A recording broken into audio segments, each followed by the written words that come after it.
From loyal fans defending their favorite creators to entire communities turning against them overnight, these are the moments where trust was broken, reputations collapsed, and the people who once supported them became the loudest voices walking away. Starting with the streamer whose ban had no explanation until it finally did. In 2020, Twitch permanently banned Guy Beam, better known as Dr. Disrespect, and told nobody why. No statement, no explanation, just gone.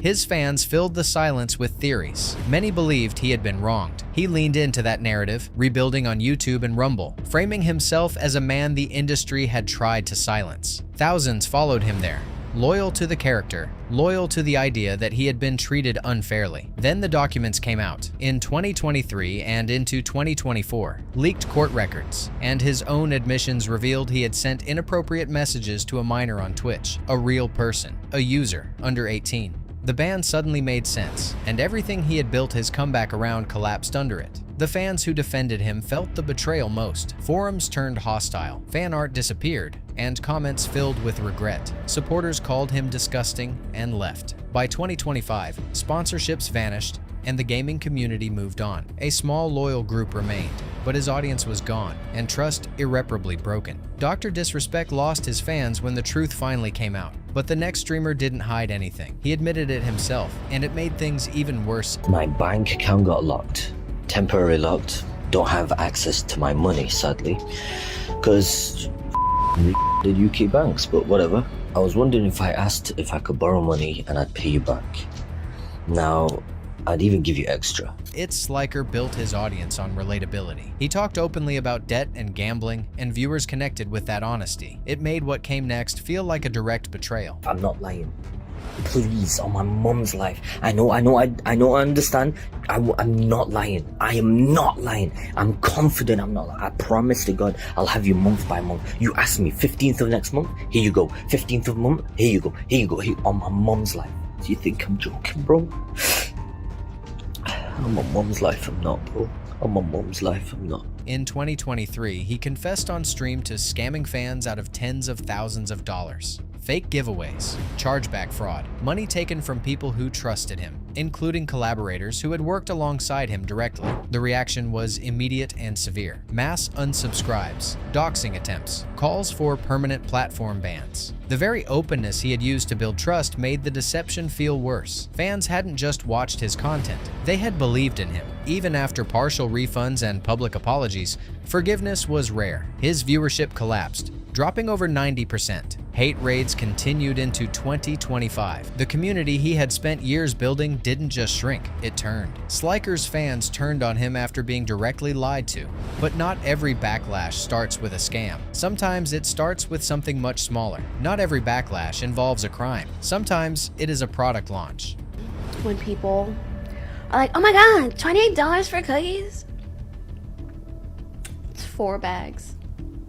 That's $7 a bag. I know math is hard when you're an idiot, but like if you're a broke boy, just say so. Anyways. In 2021 and 2022, Imane Anis, known as Pokimane, sold limited edition branded cookies at prices ranging from $20 to $40 a pack. To some, it was just merchandise. To others, it was a sign of something that had been bothering them for a while. The criticism hit hard because of the image she had built. Her brand was warmth, accessibility, and genuine connection with her audience. The cookies became a focal point for fans who felt that image was being used to sell them something they couldn't afford and didn't need. Words like greedy and tone deaf spread through clips that went viral across platforms. She defended the product, but the wholesome reputation took a hit it never fully recovered from. Through 2025, the cookies kept reappearing in compilations about creator fan trust going wrong, a small controversy that became a lasting reference point, not because of what it was, but because of what it represented to the people who felt let down by it. Pokimane's story showed how fast fans can flip over something small. But the next one, it wasn't small. It split one of the biggest fan bases online. Dream built one of the most dedicated fan bases in online history. Millions followed his Minecraft content, his face reveal, his public disputes. His community was vocal, passionate, and fiercely protective of him. In 2024, a former fan came forward with accusations of grooming, describing inappropriate online interactions that began when she was 17. Old messages circulated, discussions about power imbalances and the responsibilities that come with a massive platform spread across forums and social media. The community fractured. Some defended him, many didn't. Viewer numbers dropped sharply. Sponsors pulled back. The once unified fan base split into factions, with significant portions walking away and not returning. By 2025, what had been one of the most celebrated communities in streaming had become one of the most divided. The audience hadn't just lost faith in a creator, they had lost faith in what they thought they knew about him. Dream's community didn't just turn, it broke into pieces. But the next streamer lost trust in a different way, not from one moment, but from a pattern. Auden Ross has always chased attention. That strategy worked for a long time. It started working against him when the attention shifted to what he was actually selling. In 2023 and 2024, exposés documented a pattern of promoting cryptocurrency projects that failed quickly after he endorsed them. Fans who invested based on those endorsements lost money. Giveaway promises went unfulfilled.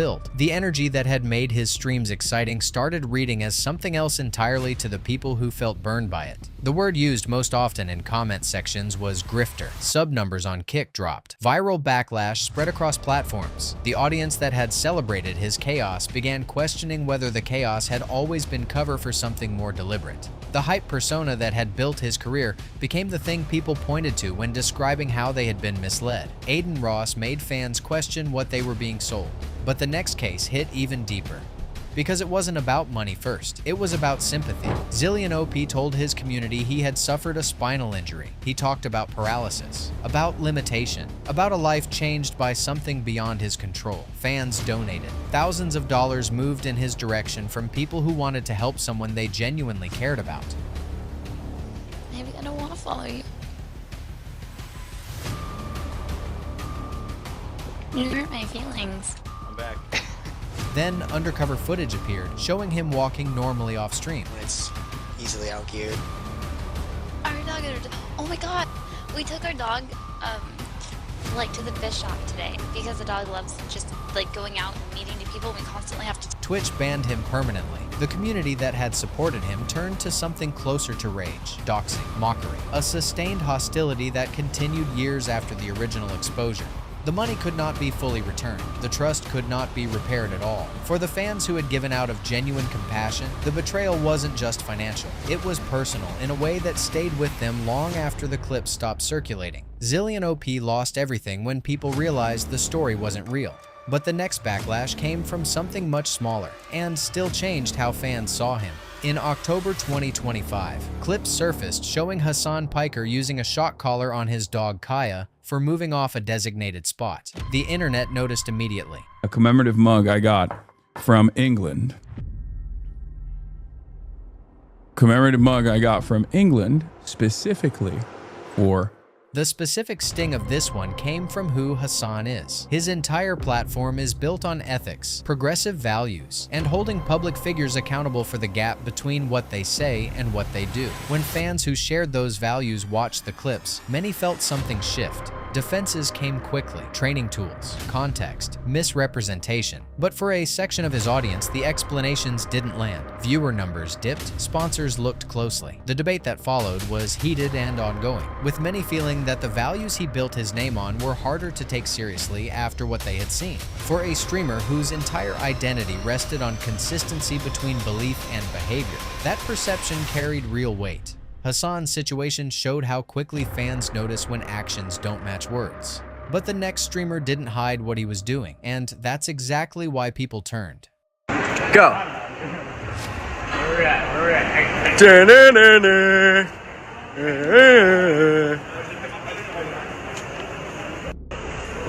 What? Little prompt, what you gonna do? What you gonna do? Jack Doherty was never trying to hide what his content was. The pranks, the stunts, the confrontations with authority. That was the product, and for a long time, the audience accepted that deal.